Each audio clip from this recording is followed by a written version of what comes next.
Hi friends, welcome to భాషా షామేనా చల్లపల్లి. రంజాన్ ఈద్ నమాజ్ కోసం Challapalli ఈద్గాల్లో round టెంట్లు, పైపులు, వాసాలు, మెటీరియల్ అన్ని తెచ్చేసాం. వర్క్ అయితే స్టార్ట్ చేసేసాం. వాతావరణం అనుకూలంగా లేదు, మబ్బు మబ్బుగా ఉంది. గూగుల్లో రేంజ్ చూపిస్తుంది, అయినా అల్లా మీద నమ్మకంతో టెంట్ వర్క్ కంప్లీట్ చేసేసాం. కింద పరదాలు కూడా వేసేసాం. టోటల్ అవుట్పుట్ అయితే ఈ విధంగా వచ్చింది.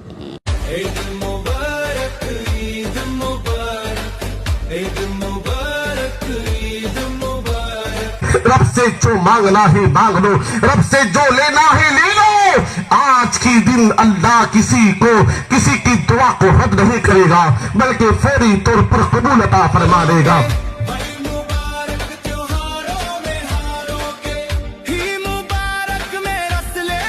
చల్లపల్లి మహమ్మదియా మస్జిద్ కమిటీ ప్రెసిడెంట్ జనాబ్ షేక్ నసీం గోరి గారు మాట్లాడుతూ ఆయన చేయబోయే డెవలప్మెంట్ గురించి చెప్తూ ఇన్షాల్లా ఈద్గాలో నమాజ్ చేయడానికి ఫ్లోరింగ్ చేద్దామని చెప్పారు. దీనికి స్థానిక ఎమ్మెల్యే, ఎంపీ మరియు కూటమి ప్రభుత్వం